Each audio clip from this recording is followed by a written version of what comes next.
Morning, everyone. First, thanks for your invite. I tend to avoid big public speaking. In fact, I hate it. So this is a challenge.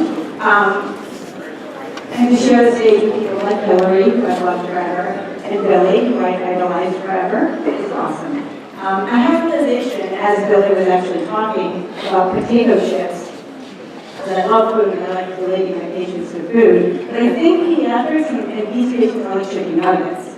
Nobody wants to treat them around. In fact, I was completely unpopular for wanting to go to a fellowship after I did began training. People thought, why? But I actually like children. I like to see them. I kind of like chicken nuggets too, so maybe there's good.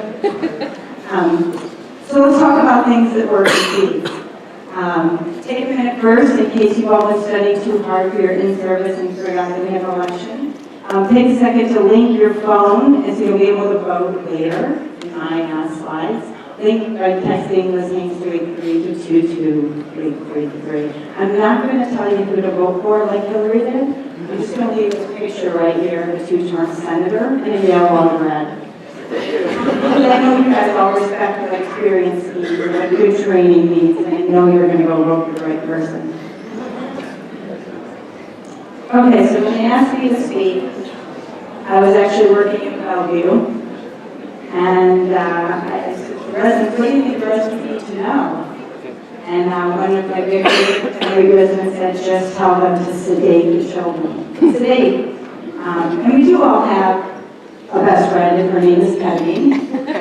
And she does fix a lot. She fixes asthma, she fixes ventilation, she fixes suturing, she fixes depression and headaches. So when in doubt, go back to your best friend, Penny.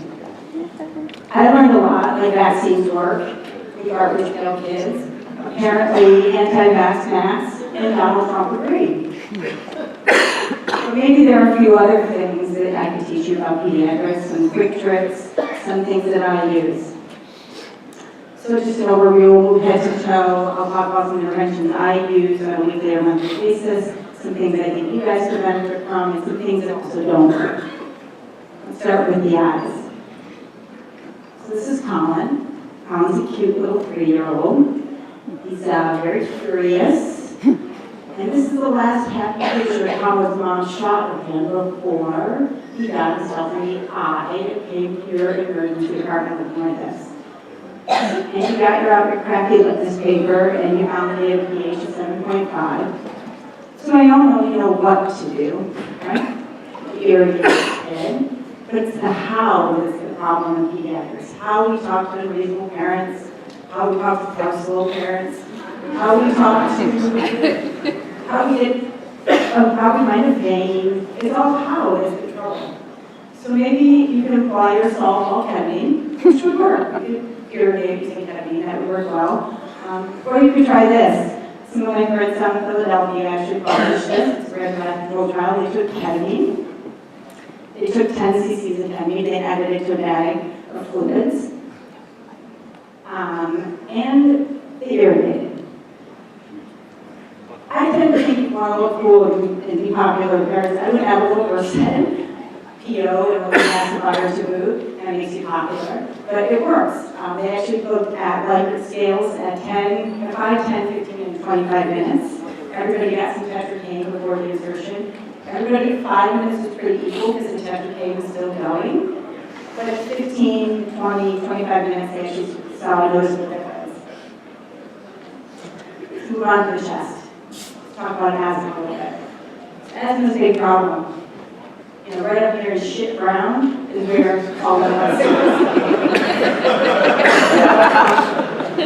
Working in New York, and all of you are, so I check, they're all residents in New York. You're going to see a lot of asthma. In fact, you're going to see as much asthma as if you added NYU and Cornell and Sinai. Really big centers, yeah, all of their ED visits all together. That's how many EM visits are treated asthma in the state of New York. So, it's conceivable that you could be working alone on your first ketamine shift if your trustee charge nurse brings in a 3-year-old with a history of asthma, breathing at 52, static 91, with a mask on, they go up to room 93, and the chest is quiet. So what do you wish to do? This should go to a whole one second if the internet is working.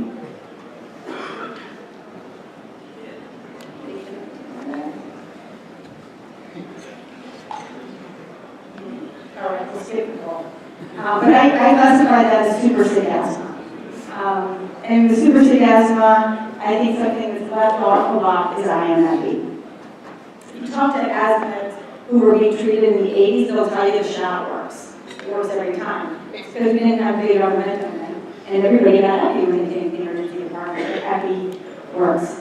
It dilates, it circulates, it gets the magnesium that you're going to hang later into the veins. It's underutilized, and if you're alone at 3 a.m. and you're a sick asthmatic, grab Happy.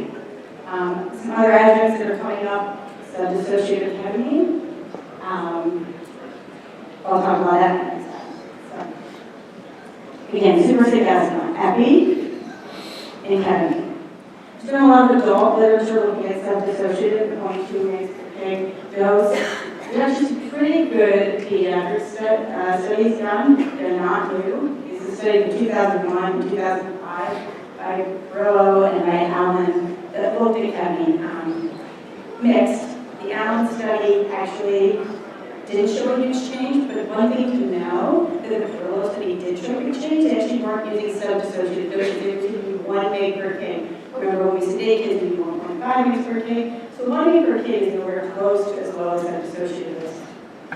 So I think the Brillo study is valuable. When I'm going to give ketamine to an asthmatic, I give 1 mg per kg. I don't do sub-dissociative like the adult studies are showing. And just remember that ketamine is great. In case you forgot, she's your best friend. She actually blocks an MBA bronchoconstriction. She does sort of what magnesium does, in that she relaxes bronchus muscle. In case you forgot your doses, you find those on cards if you need them. But I know it usually looks like this in the emergency department. Everybody's like, get the and you miss the ball. So if you're in doubt, what I've had to do, I showed a new hospital 3 months ago. First sick asthmatic rolls in within minutes. I said, grab Abby. And she's like, what do you mean? What do you mean? We're going to crack the code card? I said, no, go get an Abby pen. How simple is that? Go get an Abby pen. Orange to the thigh, blue to the sky, with the Abby pen. Sure enough, she writes on Abby pen, blue was done. Done that. I said, it's so easy. Just do it. In case you missed the controversy, the Abby pen by prescription has gone up 7-fold. It's now $600 to get an Abby pen. In case you all checked out and forgot, there is an alternative. We'll let the free market solve that. There's an Adrenajet, which is the same thing at $149. I don't know how all the politicians and everybody missed that, because it's totally doable. So what doesn't work? Subways in New York City for children apparently don't work. My kid's riding on the subway, thinking what the hell.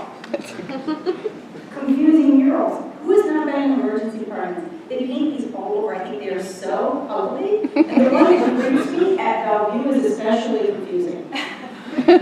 So you got out with maracas down here on the right. And what's interesting, you focus up here on the left, you've actually got Joe Cool Moose with zigzags. I was like, that's awesome. I spend half my day asking kids if they smoke and talking to them. And now you're going to mirror outside that's going to tell them how cool it is. So items we fear in pediatrics, actually, these are things that I fear. I feel like I do know a decent amount of pediatrics, but I fear bad hardship. This is good things happen to bad people, good things happen to bad doctors. Bad things happen to good doctors. Heart stuff can trick the best of us. And when you look at bad things in cardiac, myocarditis takes up a fair amount of this ring right here. Hypertrophic left heart, we're not going to care about that. We're not going to see it, but myocarditis and dilated cardiomyopathies take up, big blue section there, big yellow section, take up a fair amount of bad pediatric lesions and death. So myocarditis, let's go into myocarditis. It presents so much like the virus that it's going to trick you to the best doctor.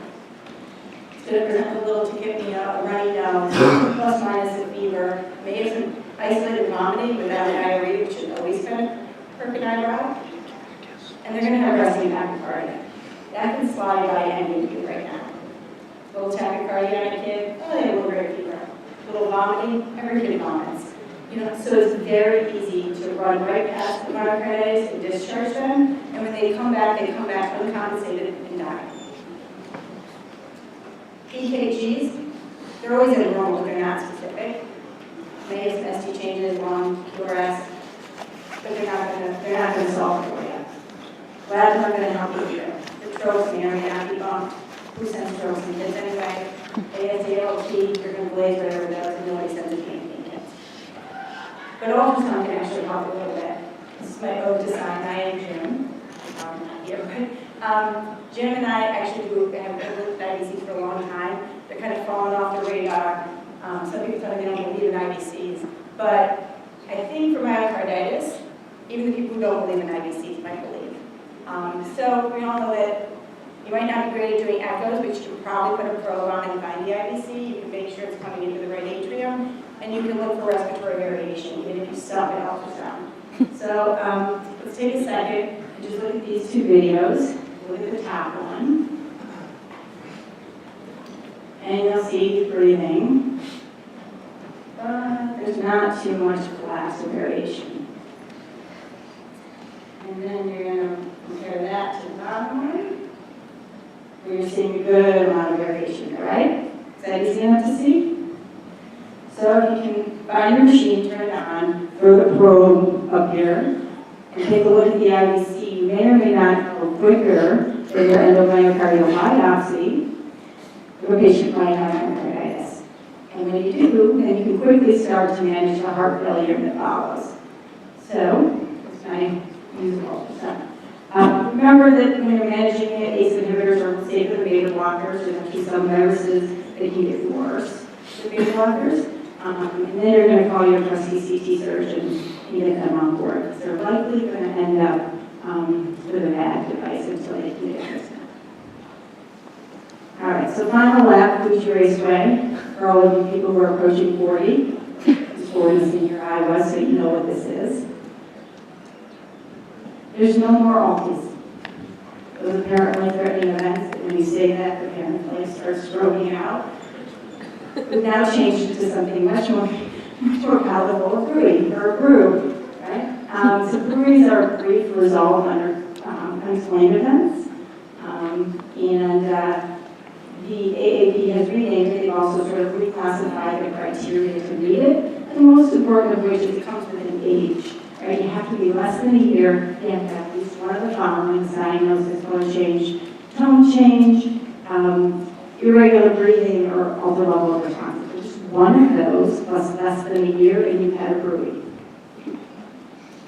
I don't put this up here because I know none of you can see it, none of you care about it, and we all know the AAP sucks at putting together things. But only reason I put this diagram up that makes me want to puke is to highlight that there's low risk criteria.